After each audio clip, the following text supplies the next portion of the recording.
Never bail out in the middle of a corner. That's what this video is about.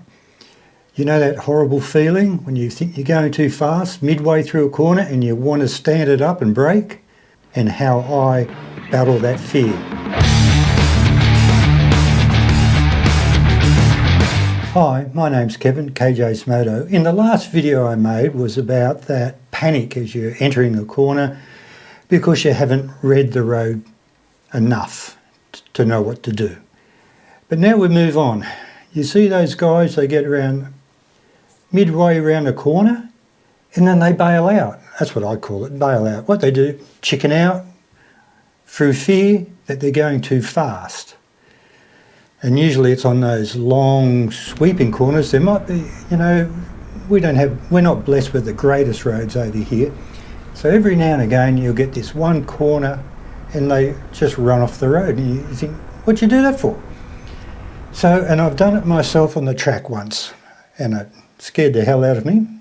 I misread the S's, I didn't look far enough, and on the second part of the S's I ran wide, and then because I wasn't looking in this case, but the problem was that really struck me hard was how quickly the road just disappears in front of you.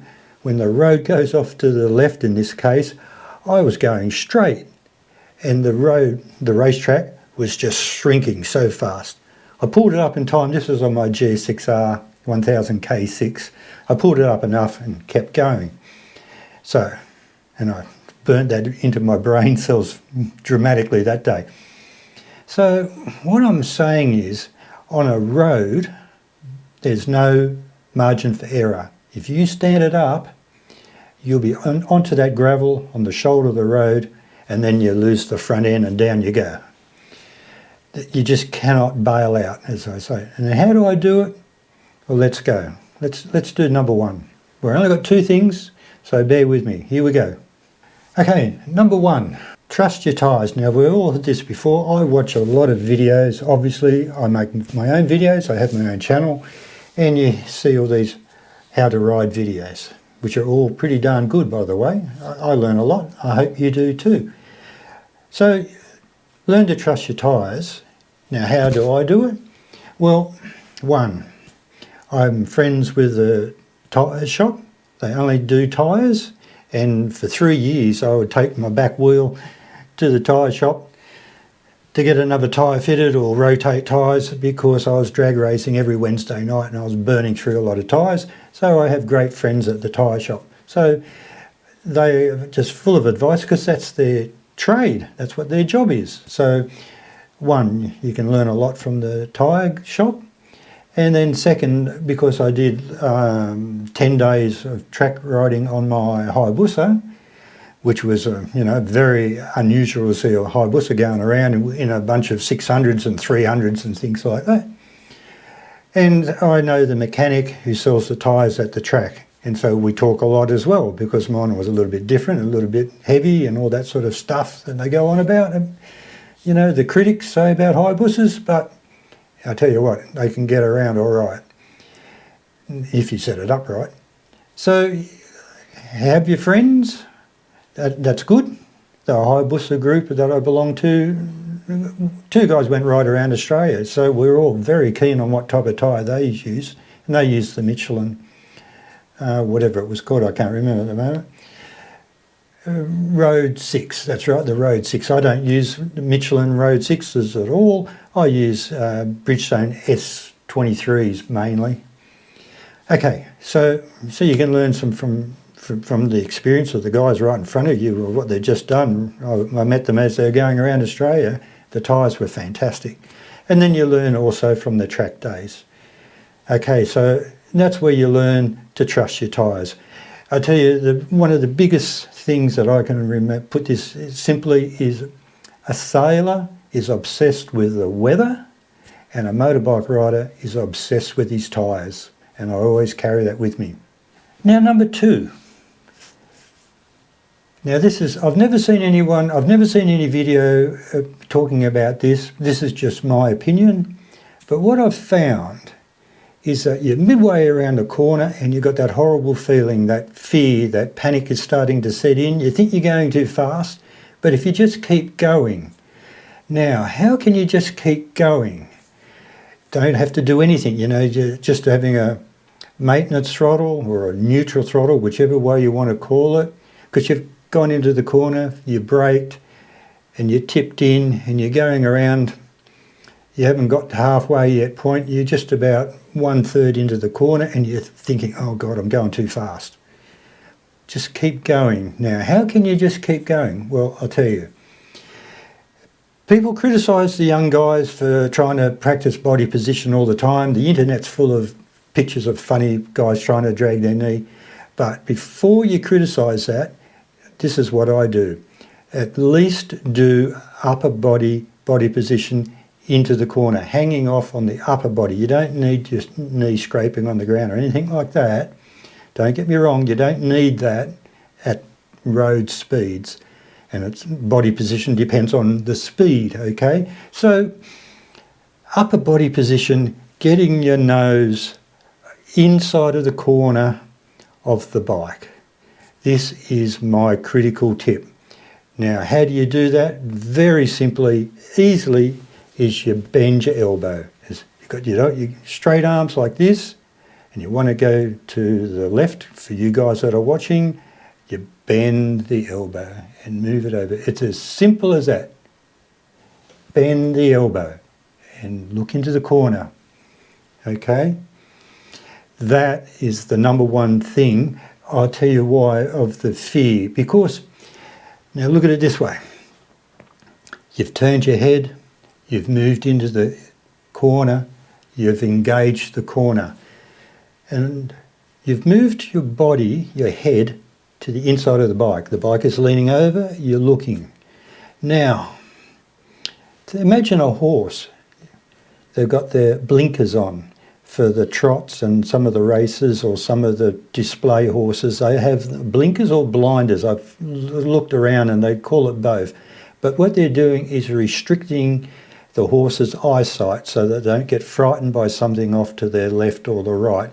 The trainer is making the horse focus on where he has to go. Okay? Now, when you're leaning over in the bike situation, when you're leaning over because you've bent your elbow and you're looking into the corner, you're leant over, you're looking into the corner, okay? That bike, that fairing is now acting like a blinker on that side.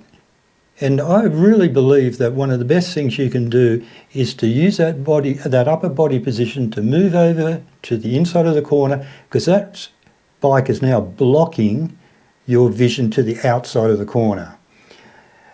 You don't want to look there, so the bike is actually, the screen is actually blocking it because you've moved over to the inside. So all you have to do is just keep that in mind, because it's helping you. That body position is helping you to maintain your focus on where the bike has to go.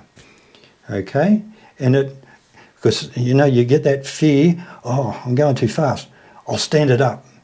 You can't stand it up. There's no room to stand it up. You got to keep going with it.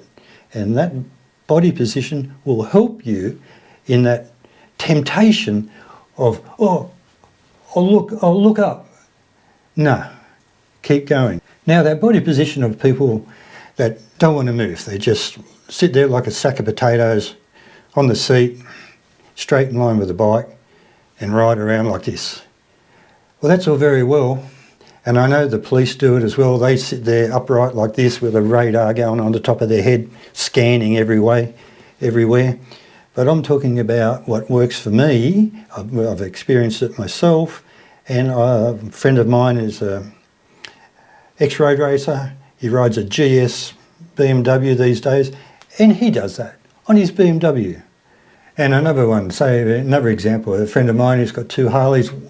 One's really low and it scrapes everywhere. So what he has to do is move into the inside of the corner as well to reduce the angle of the bike getting around the corner.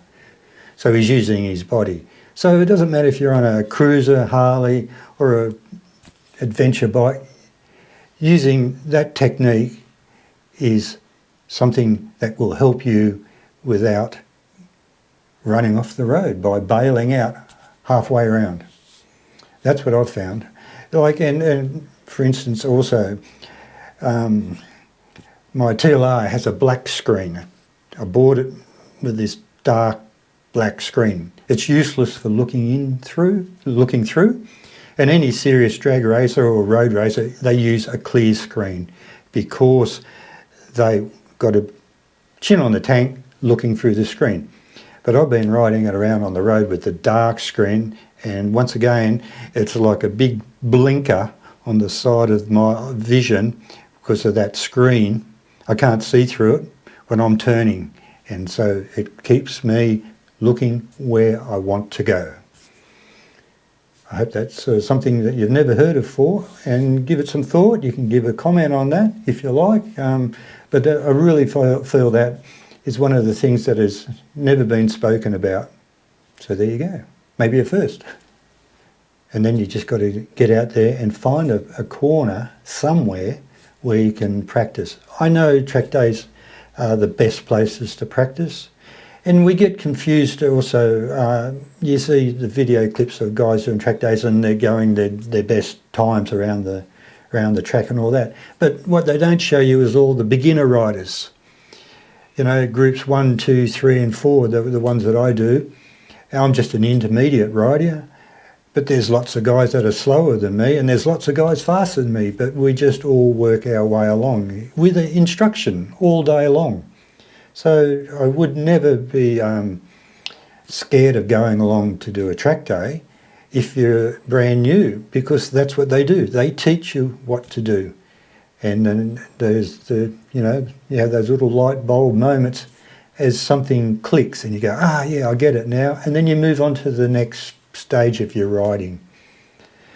But it's expensive.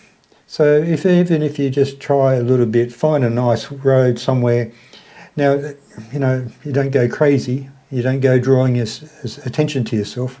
But you can just practice those vision and body positions and keep focused on where you want the bike to go.